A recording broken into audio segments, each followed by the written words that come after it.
Alright, so first and foremost, I want to start this lesson off by giving all the praise, honor, and glory unto Yahweh Ba'ashem, Yahweh Shai, Ba'ashem, Rakakudash. Double honors to the apostles and elders of Great Millstone. Honors to all the brothers who are fervently pushing the word in sincerity and in faith. Shalom to all the sincere believers. Now, this lesson is going to be basically more information about Storm Goretti. So through the Spirit, I'm going to read this article, get some precepts, and Lord's will, you're edified. It says, Storm Goretti decimates famous Cornwall gardens. It says, some of Cornwall's historic gardens have been decimated by Storm Goretti, with many trees brought down. Head gardener Darren Little said almost 100 of the trees at St. Michael's Mount near Penzance has been felled by winds recorded by its weather station to have been 111 miles per hour at one point. Gary Long, head of Trewithen near Grand Pound Road, said a quarter of the large mature trees, some of which were 250 years old, had been felled by the storm on Thursday. Referencing the storm, which devastated southeast England in 1987, he said, "This will be our great storm. Historically, it's a reset now." Little said the trees that had been felled by the winds on the mount had been pine trees aged between 20 and 90 years old, and more would have been felled as they had been uprooted by the gusts. He said the cleanup would take between 3 and 4 months and would be complicated by the challenge of getting machinery to the tidal island and its steep gradient. Long said the Trewithen team had noted 50 fallen trees, but we've almost stopped counting now because there's trees under trees, the domino effect, so we don't know. He said one of the store's victims had been a Acer sisifolium, the tallest of its type in the British Isles. Says 5 beech trees had fallen in the valley area. 9 very large trees had fallen across the drive, blocking access, and on the east side a massive lime and a massive beech had flattened a whole corner of the garden, he added. Long said the pine and fir trees, which had been planted as a windbreak some 200 years ago, had fallen first. He said they would have to take more damaged trees down, and the Camellias, a flowering plant, had also been badly affected at Trewithen, a Cornish word which means house of the trees. Long said they would have to recover, replant, and start again in some areas of the garden. Said this will be our great storm, he said. In 1987, the southeast of England got hit, and Kew Gardens was really hit devastatingly. This will be ours. Yeah, so, as I've said before, the Lord is taking judgments from the past and basically replaying them in the present.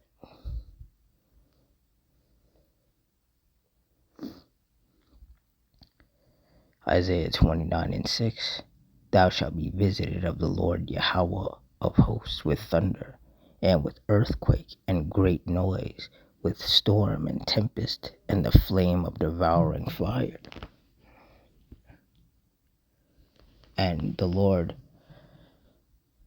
sent a severe storm upon the UK. You know, this Storm Goretti, which has caused a lot of damage.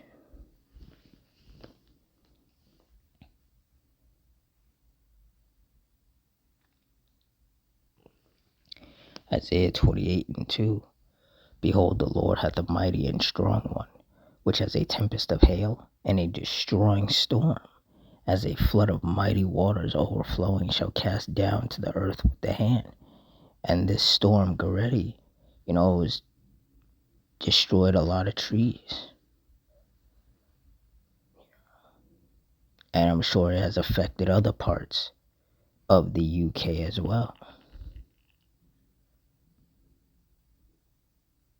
And, through the Spirit, the men of the Lord have been saying that these storms and tempests of the Lord were going to increase in frequency and in intensity.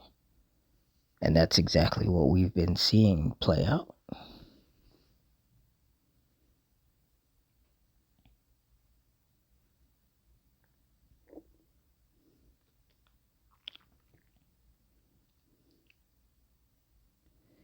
Psalms 11:6, upon the wicked he shall rain snares, fire and brimstone, and an horrible tempest. This shall be the portion of their cup.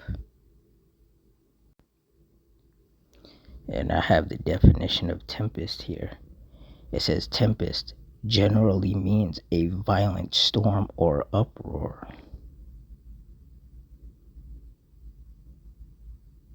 And that's what that was. That's what Storm Goretti was. It was a violent storm. So when it says here in Psalms 11:6 again, upon the wicked he shall rain snares, fire and brimstone, and an horrible tempest. This shall be the portion of their cup. The Lord brought that violent storm upon the UK.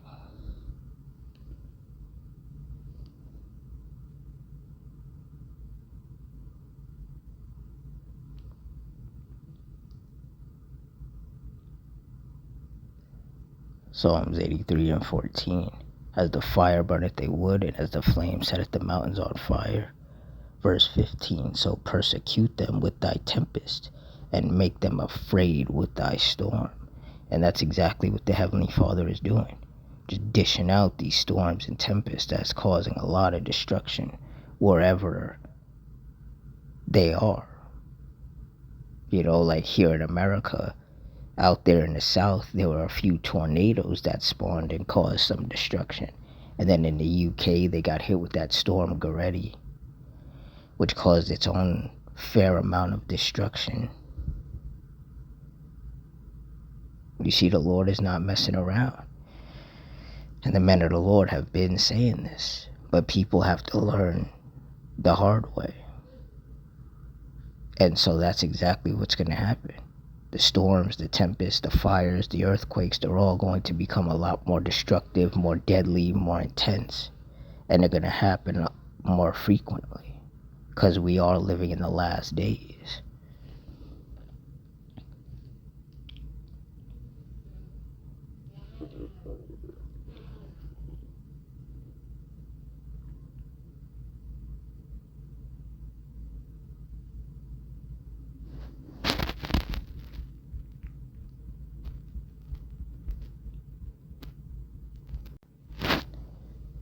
Second Timothy 3:1.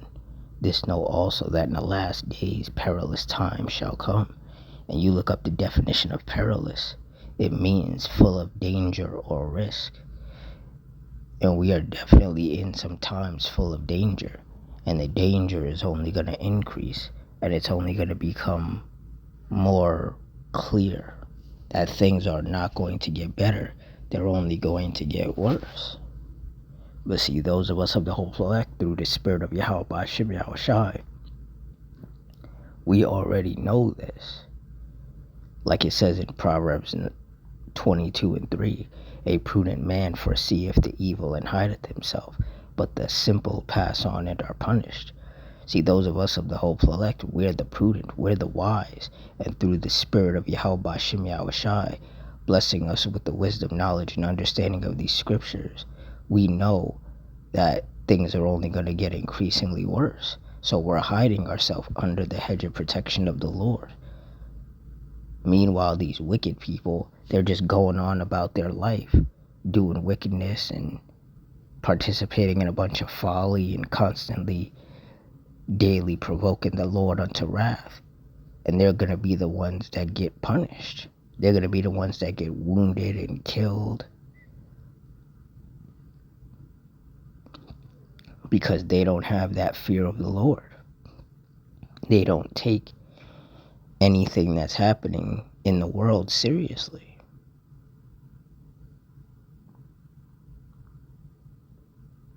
And that's going to be their downfall.